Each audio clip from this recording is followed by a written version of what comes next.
So let me ask you, as a poor kid from the south side of Chicago, what went through your childhood? How did you graduate at 15? It turned out that I was a really good reader early on. My mother worked with me to be able to read by the time I got to kindergarten, and by the time I got to third grade, I was reading at a high school level.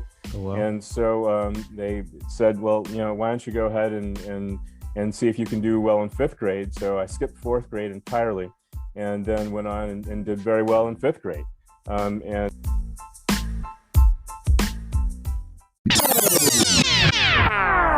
Hey guys, real quick, Dr. Dale here. All right, so I want you guys to do me a favor. Before you start this episode, please hit that pause button and click subscribe or click follow or click like, whatever it is.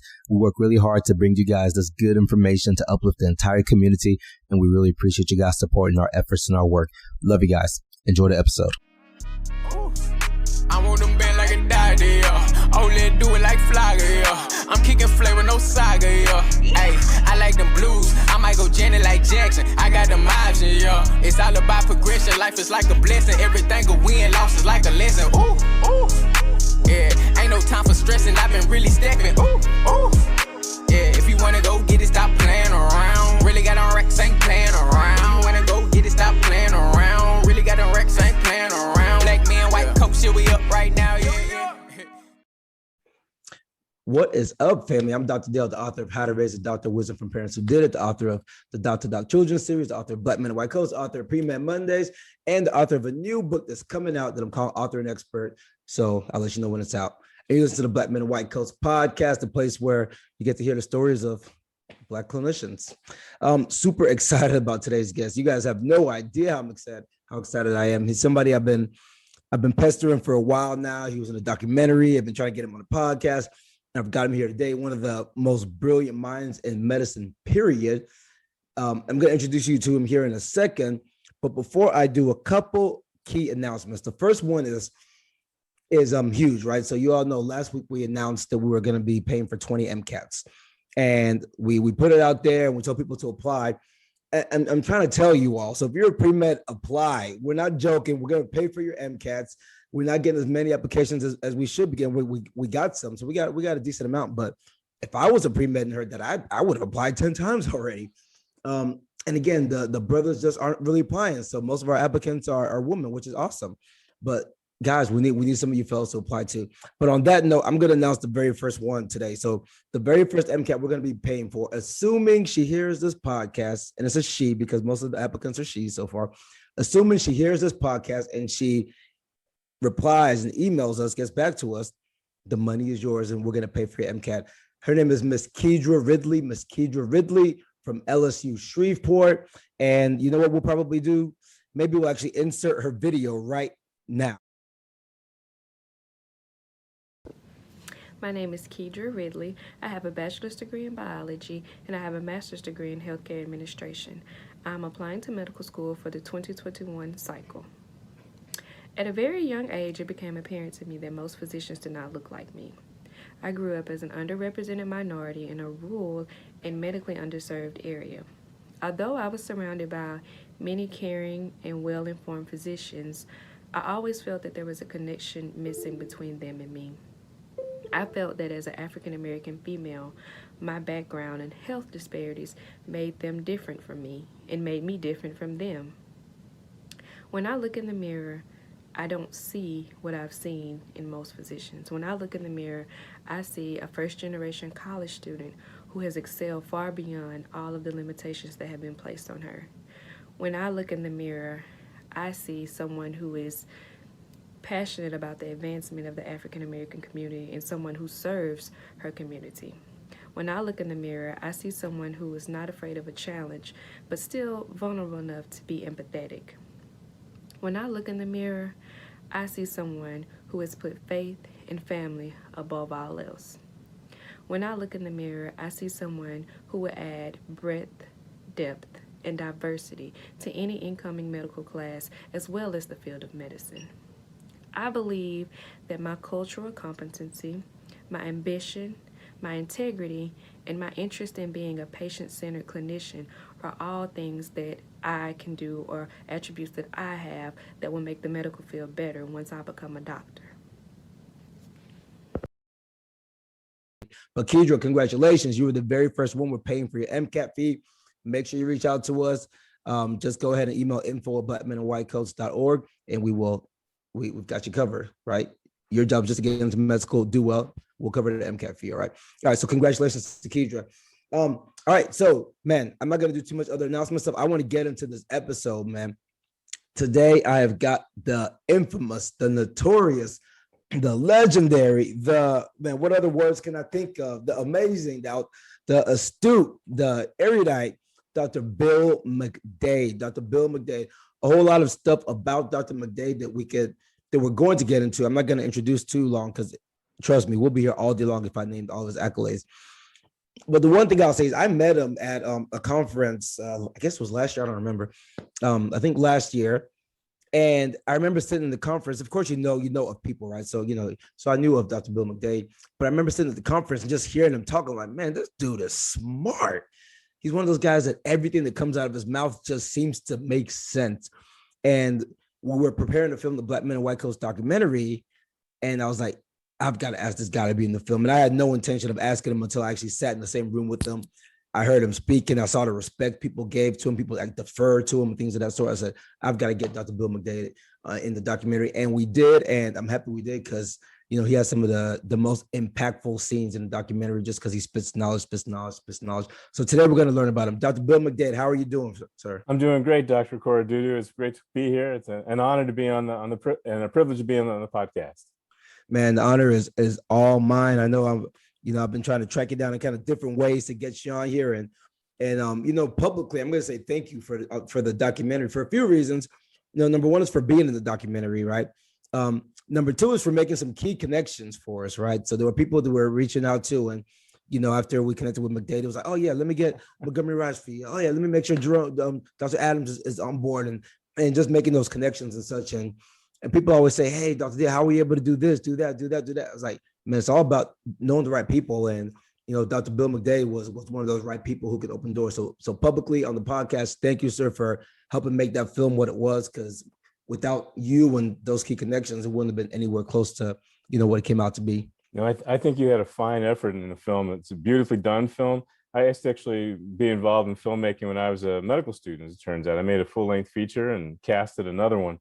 And so I know how hard it is to get these projects done. So I really, really, really admire the effort that you put into getting that done. It looked great, had a fantastic message, and I was more than happy to make the connections to allow you to get folks in the film who I thought were going to be impactful. So thank you very much for asking me. All right, but hold on, Dave. I think I just heard you say that you made a full feature-length film in med school. So usually on the podcast, I like to start in childhood, but because you said that, man, you got to tell me about that. What were you doing making a feature length? So I wrote a full-length novel in med school, which I still haven't published it, but I wrote a novel, and I thought that was something. But I'll tell you, making a film is harder than writing books. So what were you doing making a film in med school? Well, so my cousin was going out with a fellow who was an aspiring filmmaker.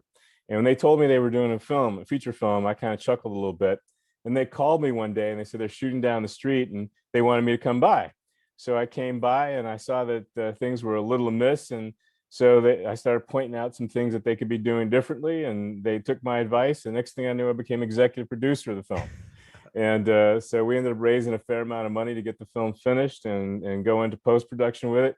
And one of the funniest stories I can tell you is that the guy who made the film is a fellow named Daryl Roberts, who went on to become quite a filmmaker. He produced a number of films after that. And in fact, the first film Sally Richardson was in, we cast together. That was a film called How You Like Me Now. This first film that we did was called The Perfect Model. And so when we finished it, put it in the cans, the motion pictures were in the cans at the time, and I put it in my back seat. I drove to New York to shop it to some independent film distributors. He drove to LA to do it. And I took my old roommate from medical school, a guy named Eric Whitaker. So we were driving back actually after having shown it to a few folks in New York. And we were in Ohio. And I was drinking ginger ale out of the bottle and dropped the cap on the floor. And I bent down to pick up the top and kind of swerved a little bit. And darn if the Ohio State Police didn't pull us over. Uh-oh. So we pulled over on the side of the road, and it's about 6 o'clock in the morning or so. And Eric is still sitting in his sleeping bag in the passenger seat, and I'm in the driver's seat. And so the police actually came up on both sides simultaneously. And so tapped on the window with the flashlight on Eric's side, startled him from sleep. Next thing I know, we're sitting on the side of the road, and they're asking us the story of what's in the cans. So I reminded them that we had Fourth Amendment protection on that. But I'll tell you what my story is. I'm an MD, PhD, biophysics PhD. I just came from New York City, where I did where I was showing a film I'm trying to get independent distribution for. And this is my roommate, Eric. He's president of the American Medical Students Association, and he's a medical student. We're both at the University of Chicago. Eric was saying, "Be quiet, Bill. Be quiet, Bill. Don't he'll never believe you." Oh my goodness, so we got away. So no worries. That almost seems like too good to be true. Almost seems like that has to be made up. I know it's not made up, but how random is that, man? And quite. And again, the people who know you will probably find it more random than the people who don't know you. Because when you look at somebody like, okay, he can't be a genius in medicine and this. Now you're saying that you were doing films with Daryl Roberts from early stage, and I mean, some people may or may not know Eric Whitaker, but Eric Whitaker is has got a pretty good name for himself too, right? So you're at such a young age, you're already, your network is already of people who went on to do phenomenal things, and you're making films when you're supposed to be. That's amazing, man. I'm not surprised by it, just knowing you now, but that is just amazing. That's something else. No, we just had a lot of fun, and back in those days, I was just finishing up my PhD, and I think I was probably in my third year of medical school, maybe fourth year medical school rotation. That's why I could take off some time to drive all the way from Chicago to New York. But it was a lot of fun. I had wonderful roommates. Our other roommate's a guy named Fred Beavers, and he's a vascular surgeon at the VA in DC. And then another roommate, Giovanni Smith, is a pulmonologist, a hospitalist out in Glendale, California, and we're like brothers. In fact, I think Giovanni would say that he's got two other brothers. Said, "I've lived longer with you than I've lived with my own brothers." So we had a good time together. That's the way it's supposed to be, just forming real bonds that last a lifetime. Indeed. Let's rewind all the way back then. I gotta know what was the thing that got Dr. Bill McDade started on this journey to becoming, I'm gonna say medical doctor, but you're a lot more than a doctor, right? But what was the thing that got you started on this journey to becoming a doctor that has such a huge impact on the field of medicine, as now the chief diversity officer for the ACGME, but in so many other ways as well? Well, it really kind of started back in fifth grade. I wrote an essay about what I wanted to be. Didn't know what I wanted to be, but it turns out that our family got a water pick that year. And so I put up a sign on the bathroom door that says, "I'll do water pick for the family from 10 a.m. to 2 p.m. on Saturdays."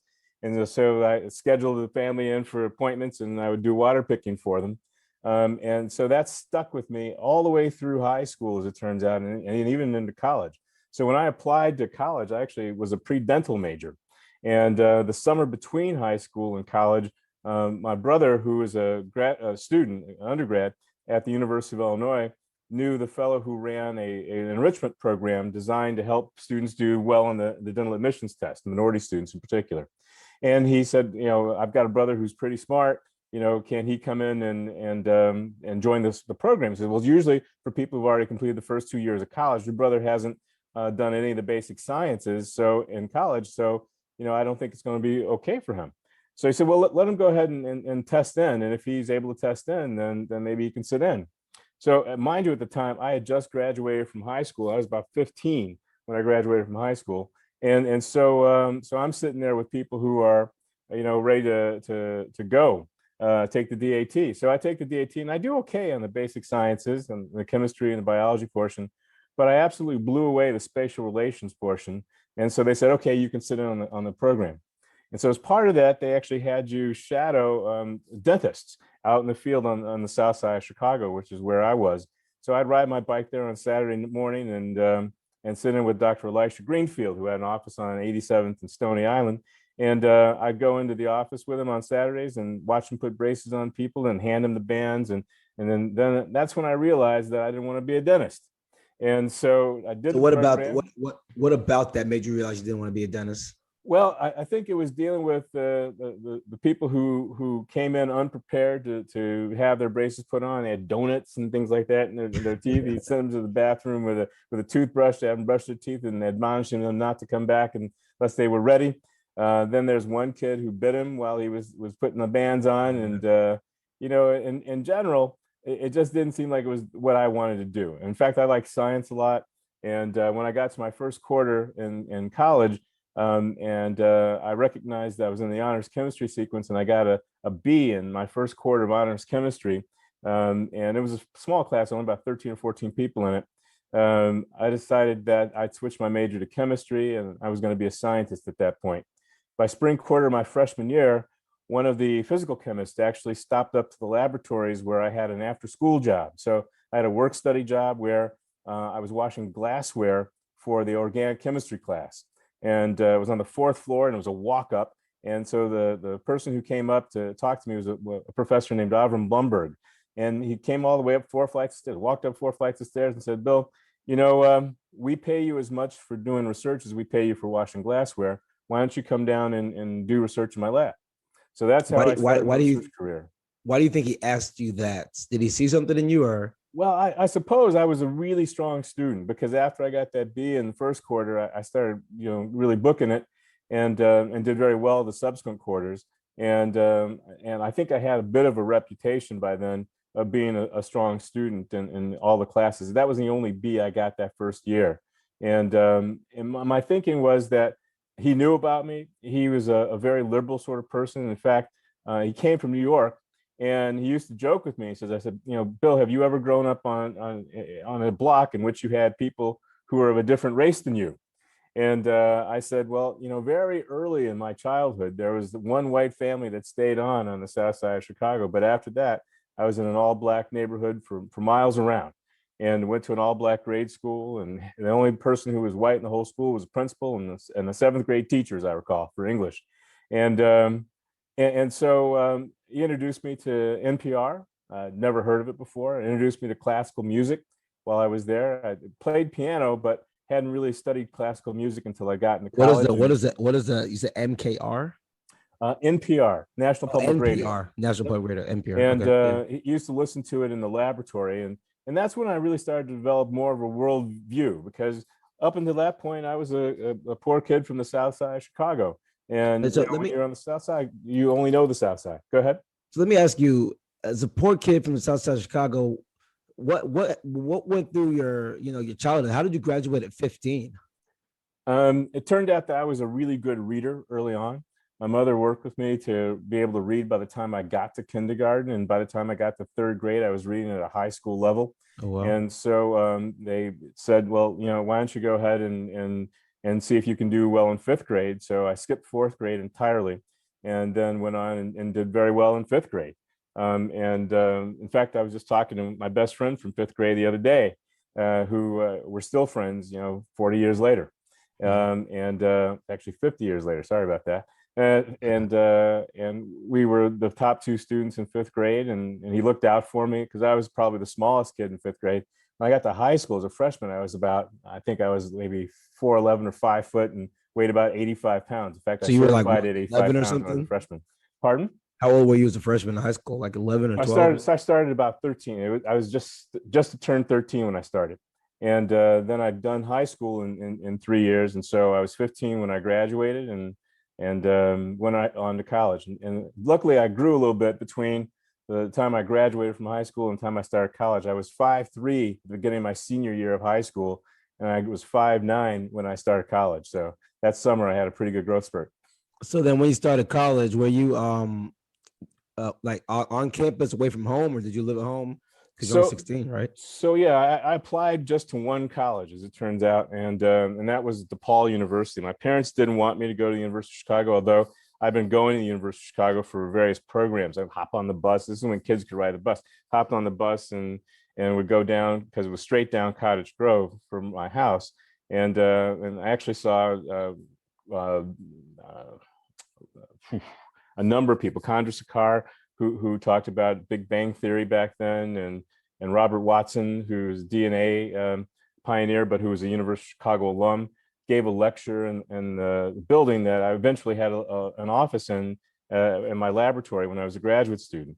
So it was I'd been going to the University of Chicago since I was about 9 or 10 years old, for various programs that they'd have for the community. And then I decided that's where I wanted to go to college. And my parents said, "No, nope, you're not going there."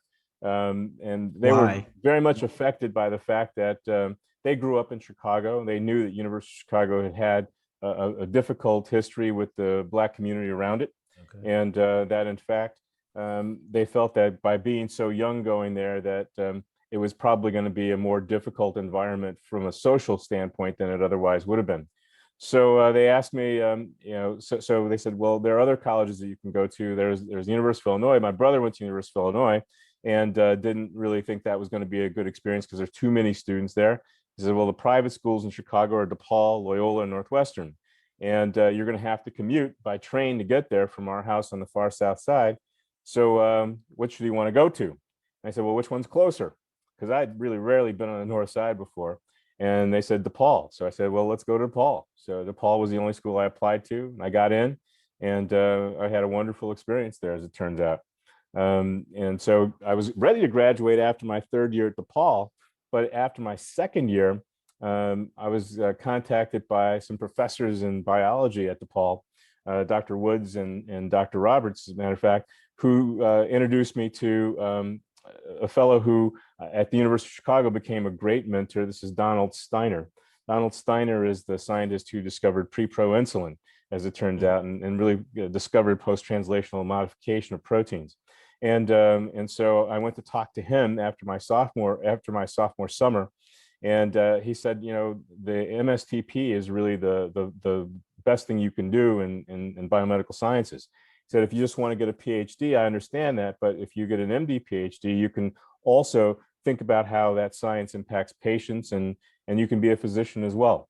And here, I'll let you talk for those listeners who aren't in as far in the medical field, could you explain the MSTP? I know it's the MD PhD, right? But could you explain the MSTP? Sure. So the Medical Science Training Program, or MSTP, is a program that's sponsored by the National Institutes of Health. It's designed to create physician scientists. These are physicians that are steeped in rigorous science training so that they can actually run laboratories and be primary or principal investigators of funded grant projects. And there are people who do basic science, but also see patients. You start your first 2 years doing basic science and some graduate school work. Then for the next several years, you do graduate school work alone, completing your PhD. And then at the end of your PhD, you finish that, you do your thesis and then defend it, and then go back to medical school to finish off the third and fourth years. And you compress it all in as short a time as possible. It's supposed to take you 7.5, 8 years. Took me about 9 years, 9.5. And but you know, the fact is, I was in a very rigorous field. I got a PhD in biophysics and theoretical biology.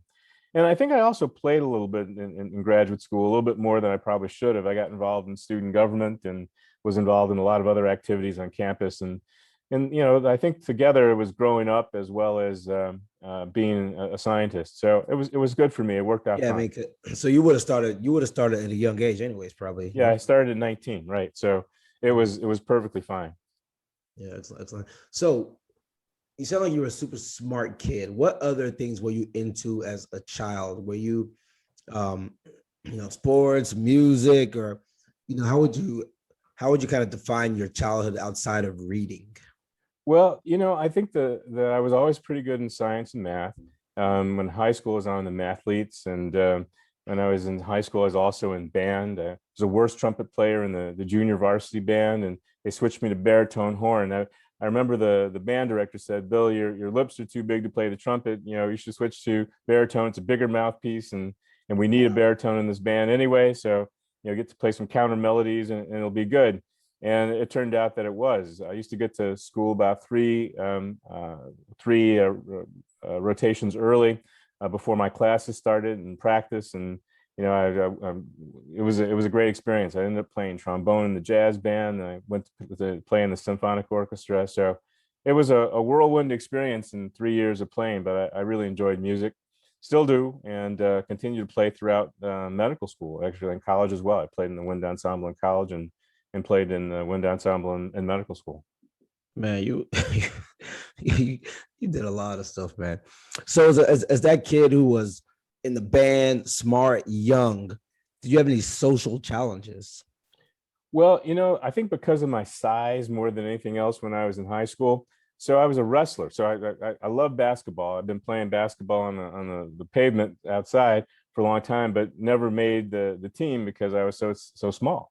And so I remember getting cut for my first year in high school on the varsity basketball team, and it was a big school, like 5,000 students in the school, so it was a big high school.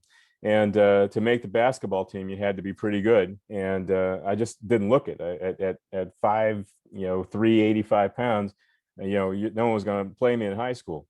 So I ended up going out for wrestling, and so I wrestled at 98 for all 3 years in college. And but always went out for the basketball team first, and the wrestling coach hated that because I wasn't dedicated to the sport.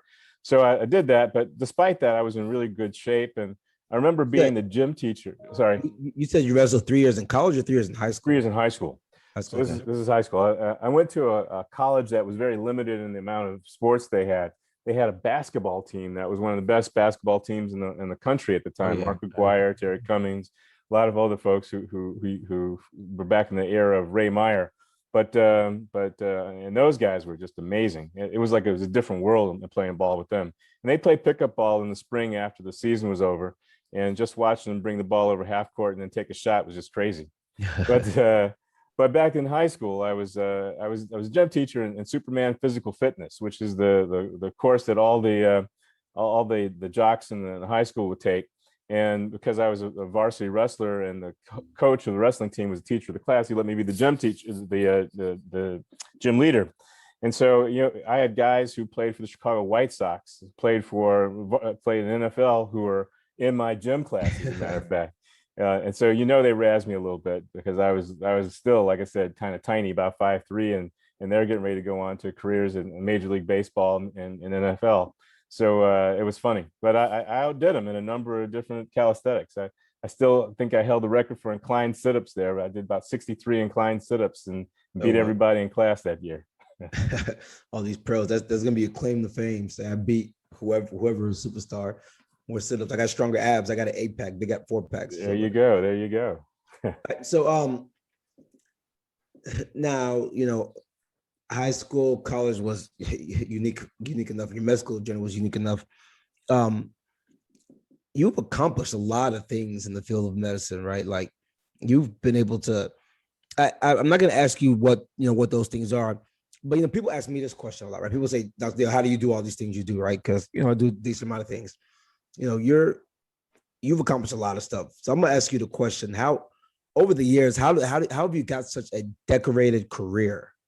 Like, what was all this strategized? Was it planned out ahead of time? Were these your goals, or was it you were prepared and then the opportunity presented itself, and because you were prepared, it was easy for you to be skilled enough to step into the seat? No, I think the answer to that is I had some really fine mentors, and I always believed in the motto that chance favors the prepared mind. So you do as best you can. You try to perform excellently at every level. And as you do that, people notice you. And if you want something done, give it to a busy person. And so that's what happens. Opportunities just came up because people saw how well you did in some other sort of field of endeavor. And next thing you know, you were doing this and you were doing that. And it took a while for me to finish medical school and graduate school. And so I got a chance to become involved in medical organizations. And from the very outset, I recognized the problem of not having enough African Americans in the medical school that I attended. So I was at the University of Chicago. It's on the south side of Chicago, surrounded by an African American community. You walk through the hospital, you see a fair number of African American individuals, but none of them were physicians. And so when I got to medical school, I was the only African American student in my class. There were very few African American. Dr. Whitaker wasn't in your same class. No, Dr. Whitaker came a few years later, but he was the only medical student in his class who was African American, as it turns out, that year. 2 years before me, John Ellis was the only African American student in his class. So it had been that way for a while. In the 70s, there were larger classes of African Americans. But by the time I started in 1980, that's when Reagan was elected, and there was a real clampdown on affirmative action sort of thinking, and that was really the beginning of it in the Reagan era. And then it really went to full sort of processes after Ward Connerly and the folks in the 1990s really went after affirmative action. But the programs that were in the 70s and the opportunities in the 70s had all dried up by the time we got to medical school in the 1980s. So anyway, so I felt that injustice was something that I had to deal with, and became involved with Student National Medical Association because I was there for such a long time and there were so few of us. People didn't want to take it on, so I was president of Student National Medical Association for my chapter for a number of years. And the same thing, I joined the American Medical Association very early on. In fact, a past president of the American Medical Association, Ron Davis, was the person who recruited me to the AMA when I was a first-year medical student. He was a fourth-year medical student. And so I'd been involved with the local society and the state society. And then by the time I finished my PhD and gone back to medical school, I'd done all the jobs at the local and state level. And so I became involved at the national level. So I became the vice chair of the medical student section of the American Medical Association because I knew all this stuff from having been involved for the previous 7 years or so. And then I was elected the chair of the medical student section. And I think by seeing me do that, Eric Whitaker, my roommate, saw me and what I was able to do. And while he was never an AMA member, he became a very strong leader in AMSA, the American Medical Students Association, became the national president for AMSA. So in this one little apartment on the south side, you had the national chair of the AMA MSS and the national chair for AMSA, president of AMSA there. So it was kind of funny. I had no idea. Man, the networks are so crazy. As you're talking, I'm thinking about, did you know Hill before, Hill Harper? Hill Harper, we actually played ball together. So I ended up graduating from medical school, and I went to the law school, went to Harvard for residency at the Massachusetts General Hospital. So Eric was there at the School of Public Health the year before, and I was coming to Boston as he was leaving and going to DC, where you're AMSA president. So so he said, I said, well, where are the best pickup games? Because we would always ball when we were at the University of Chicago. And so where are the best pickup games in Harvard? And he said, go to the law school. And that's how I met Barack. He said, ask for this kid named Barack, he'll get you in the game.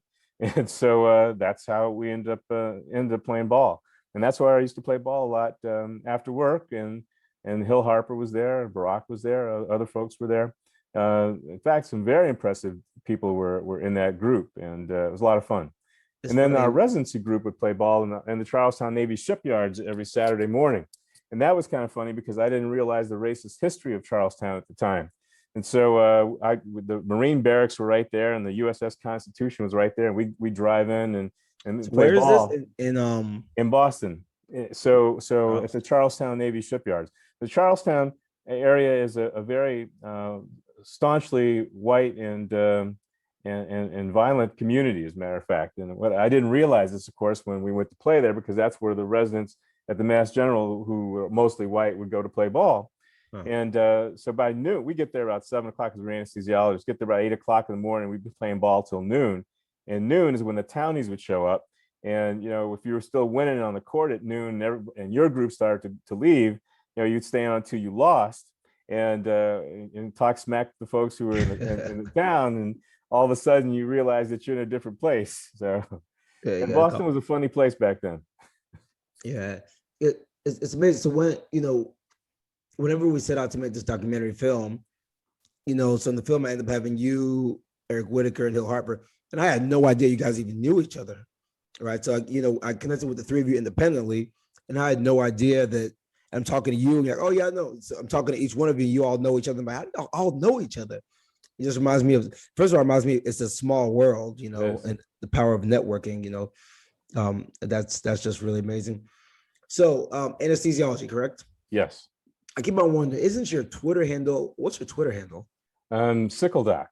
And Sickle Doc comes from my PhD work. So what I did as a graduate student is we did the fine electron microscopic structure of sickle hemoglobin fibers with an idea of trying to figure out the kinetics of fiber formation and how to solubilize them through depolymerization.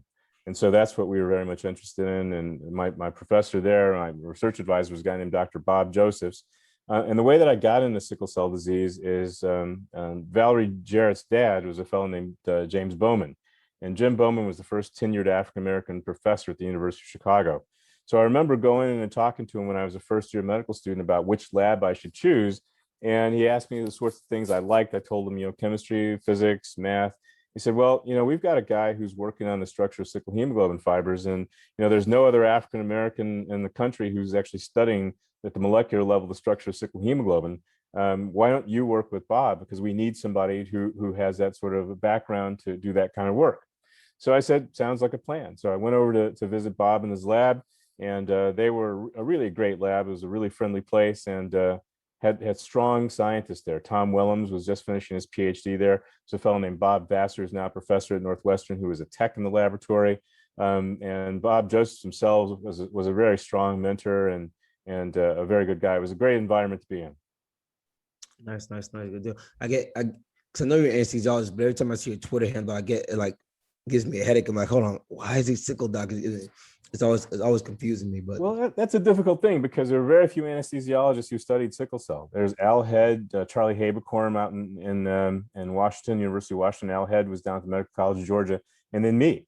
And so we actually thought of things that we could do together. And Charlie Haberkorn was looking at some elements of sickle hip disease and the surgical treatment of that.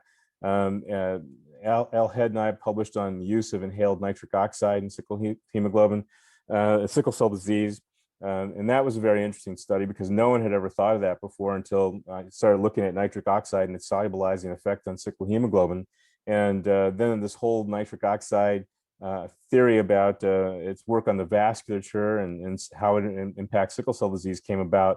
Mark Gladwin and Alan Schechter and folks like that at the NIH were working on it. And in fact, the director of the NIDDK now, Dr. Griff Rogers, was working in that field of sickle cell disease when he was a graduate student, and went on to work with Alan Schechter and then run his own laboratory there. So we had some great people who were interested in sickle cell disease, and being an anesthesiologist made it a little bit of a disadvantage. But on the flip side, I think it was important work, and I'm glad that we were able to do it. Nice. Let me ask you this question. What is one failure you've had on your journey to get into where you're at now? Well, I mean, potentially in choosing to work in sickle cell disease. Eventually, one of the things that happened is the NHLBI, which is the external funder for sickle cell disease research. And the intramural group is NIDDK, that is the diabetes, digestive, and kidney diseases. And then the extramural group is NHLBI, National Heart, Lung, Blood Institute. And it's kind of funny that the same disease is studied in two different institutes, but that's how the NIH structured the funding for it. Well, they decided at some point around the time that I was starting at the laboratory, a little bit after I started the laboratory, but I was only a few years in, that they were not going to fund any more small molecule work in sickle cell disease, that they figured that the solution would be solved through gene editing or genetics. And so a lot of people who were working in small molecule solutions for sickle cell disease went out of business. The company Global Blood Therapeutics kind of formed because there wasn't grant funding available for it. So they sought out independent funding, and actually have come up with some wonderful new treatments for sickle cell disease. But it came out of necessity. This is Dr. Ken Bridges, who was at Harvard for many years, is now one of the leaders there. Ted Love runs Global Blood Therapeutics, and fabulous group there. They've come up with some very important steps. And we still haven't fixed the problem of sickle cell disease at the genetic level in sufficient numbers to make it routine therapy. I still think it's coming. People have talked about it as a solution since the late 1980s and saw a way forward. But here we are, several years later now, 40 years later, and we still haven't gotten solutions for it. Do you think there's enough funding going towards sickle cell research? Well, there's never enough funding, obviously, for it. But there's not enough people who are interested in trying to solve it. And we need more people who are interested in working in sickle cell. We need to have better equipment and more resources, more funding. That's always an important aspect of it.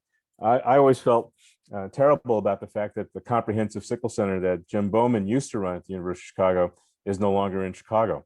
And there hasn't been a Comprehensive Sickle Center in Chicago since then. So I think it's an important disease, and it still needs to be looked at in great detail because it has social impact that transcends the science. I mean, sickle cell disease is an amazing disease when you think about it, because you can speak about it at the biological level, at the biochemical level. You can speak about it at the physiological level. You can think about it at the therapeutic level, and then at the social level. And I used to teach a senior seminar, as a matter of fact, at the University of Chicago in the biology and sociology of sickle cell disease. And it's a very, very interesting disease. I mean, the first crystal structure for any protein was hemoglobin. It was Max Perutz back in 1963. And we know more about the biology and biochemistry of hemoglobin and sickle hemoglobin than almost any other protein. It's really very well studied. And with all that study, we still were never able to come up with really strong solutions to interrupt polymerization and to treat it for the patient's sake. So it's got so many facets to it. It's a fascinating disease, fascinating clinical problem. Nice. Yeah. And yeah, I won't dive into the social stuff behind that as well, but I know that's, that was important too, right? I mean, we're still dealing with the racism that exists in the treatment of patients with sickle cell disease, and what happens to children who are impacted by sickle cell disease. And there's so many social elements to it that it's incredible. And then with COVID now, we saw that was one of the risk factors for COVID death as well. So.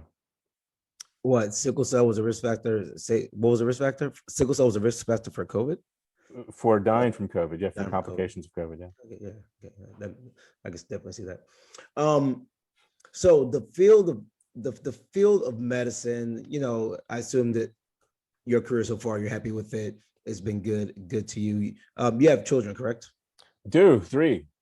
Have any of your children considered medicine or going towards medicine? What is your thought about the next generation, pursuing careers in medicine? Well, they're still pretty young at this point. One of the things that I traded off is having a family early in life. And so I didn't get married till I was in my 40s, late 40s. And so our children are still very young. So I have twins who are about to be 12, it turns out. One of them's considering medicine. The other one is thinking more astrophysics at this point. And I have a very young one who's 7, who wants to be a dinosaur at this point.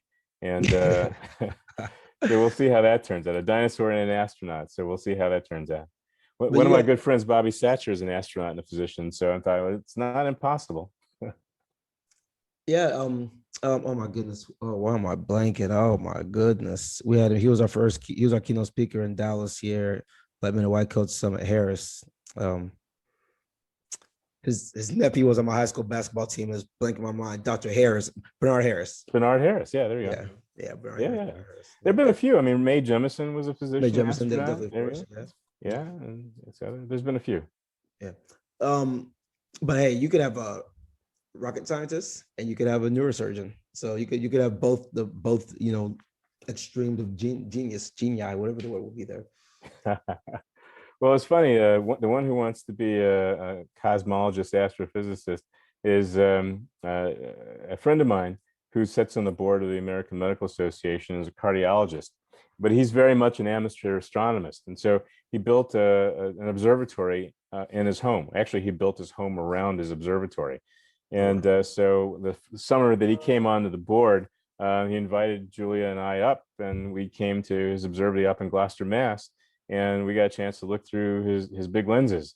And it was really a fascinating experience for her. It's the first time that the one twin and I actually traveled together, and we had a great time. We stopped by MIT, picked up a book, and had some legal seafood, and then went on up to Gloucester. So it was a great experience for her.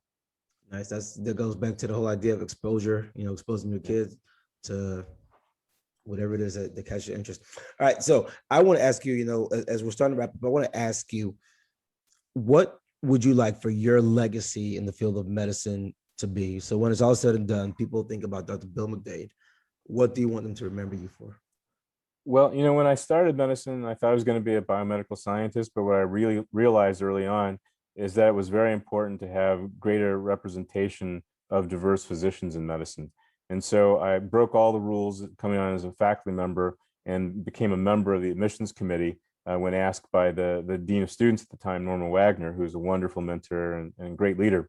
And despite all the admonitions not to join the admissions committee, I did it anyway, eventually becoming the chair of it, becoming an associate dean in the medical school, and really focusing my attention on trying to increase the diversity at Pritzker, the University of Chicago's medical school. And so we went from a situation where there were never more than 4 or 5 African Americans in any one class, and as we pointed out a few times, only one, to that very first year with my being on the admissions committee, 12 underrepresented minority students. It dropped down to 7, went up to 15 again, and then stayed at 15 for a while, went to 17, then went to 19, then went up to 21. And this is over 10 years. And what I realized is that getting people into medical school was insufficient. That you have to try to get them into residency programs, because we weren't taking people in residency programs who were very diverse. And then you have to residency, you've got to get them into faculty roles. And so my transition from the medical school to the provost office of the University of Chicago gave me a chance to start thinking about how to increase the diversity of the faculty, both in the university at large, as well as in the medical school in particular. And so that's one of the things that I think I'd like to be remembered for, is the work that we're doing to increase diversity in the medical profession, medical field. I think that that's the direct way to give better care to minority communities, because minority physicians practice disproportionately in underrepresented minority communities, and that patients feel more comfortable with them being seen by a physician of their own race and ethnicity, speaking their own language. And people listen to the advice and go along with the medical advice of folks they trust. This is deep work that's been done by a number of different authors. And what it really shows is that because of the distrust that we have between races, between communities, that in medicine, one of the most personal things that you have is probably best delivered by somebody who looks like you, at least in the environment that we live right now. Maybe it won't always be that way, but for now it is. And we have such great deficits in healthcare. I really want to be able to impact that. And the way I think you can impact that the best is by increasing the workforce of physicians who are more likely to serve in those communities. And so my work at the ACGME, the Accreditation Council for Graduate Medical Education, as their Chief Diversity, Equity, and Inclusion Officer, is really focused on that.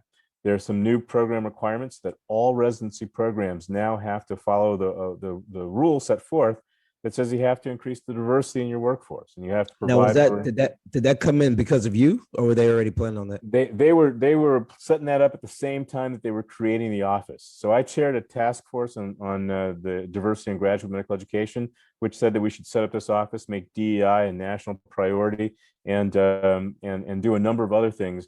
But at the same time, the board was working to address diversity, equity, and inclusion in the learning environment and in the workforce of graduate medical education. So the two were parallel. And the work that Kevin Weiss, who's another one of the leaders at ACGME, had been doing through the Clinical Learning Environment Review Program, the CLEAR program, was really focused on trying to eliminate health disparities. So teaching all residents about how to reduce health disparities, making sure that they were steeped in cultural humility, and then specifically working on trying to increase the representation of folks in medicine from diverse backgrounds, which I think is essential, because you can train all the white and Asian physicians that you want to, but if they don't serve an underserved community by relocating or by locating in those communities, you won't get to the people who bear the greatest burden of health disparities. So you need people who are going to work in those communities to do this work, and you need to have everybody trained, because patients can go see anybody they want. Physicians are free to relocate any place they want to when they finish their training. It's a combination. It's a both and. We need a workforce that's going to work there, and we also need everybody to learn about health disparity elimination.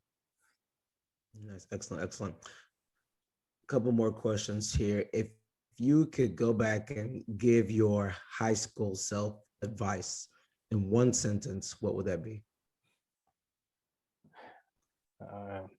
My high school advice would be to take as much math as possible and learn how to apportion your time. What about your med school self? My med school self, I would say, don't isolate yourself. There are people who wish you to succeed, and use those folks as mentors, use those folks as allies to try to do the best you can. I found my experience in medical school was pretty isolated within the medical school per se. It wasn't until I developed the roommates that I ended up having that I actually had a group or a nucleus of people in medicine. But that was 4 years in to medical school by then, by the time I got the group that I really think of as my roommates right now. And my last question for you. You, Hill Harper, Eric Whitaker, Barack Obama. Who was the best basketball player? I would probably have to say Eric was. So Brock has a quick release. Hill was just as fast as greased lightning, but Eric had a sweet jumper from the outside. So Brock will push you a little bit too. So. Hey, well, you're modest. You didn't put yourself in that. You didn't describe your game, but you're very modest. Yeah. Dr. Bill McDade, the legend himself. I've been waiting for this podcast. I just want to say thank you again, sir. It's been an honor and a pleasure to kind of pick your brain, get to know you a little bit better, and hopefully make a whole lot of people listen to this episode smarter. I feel like just by being here, I'm soaking in some of that IQ. I wanted to ask you what your IQ was, but I held off from that question. But I feel like I'm soaking it. Soaking in. So thank you so much. To the listeners, thank you so much for checking out Black Men in White Coats and always rocking with us. Always listening to what we've got. Please do me a huge favor, hit that subscribe button. Check out the videos on YouTube. So it's not just an audio podcast. Now we've got the video we'll put up on YouTube as well. Subscribe to our YouTube channel. Help us grow that. We're doing our best to make some high quality content to put out there to kind of lift the whole entire community. And hopefully we can make a dent in this thing. To the pre-meds, check out PreMedMondays.com.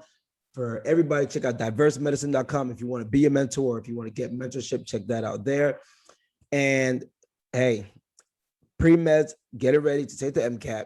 Please visit blackmenandwhitecoats.org/MCAT and apply. It's not going to take you much time to apply at all.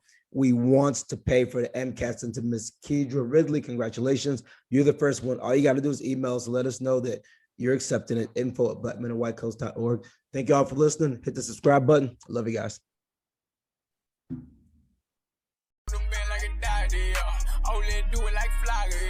I'm kicking flavor, no saga, yeah. Hey, I like them blues. I might go Janet like Jackson. I got them options, yeah. It's all about progression. Life is like a blessing. Everything a win, loss is like a lesson. Ooh, ooh. Yeah, ain't no time for stressing. I've been really stepping. Ooh, ooh. Yeah, if you wanna go get it, stop playing around. Really got on racks, ain't playing around. Wanna go get it, stop playing around. Really got on racks, ain't playing around. Black men, white coats, shit, we up right now, yeah.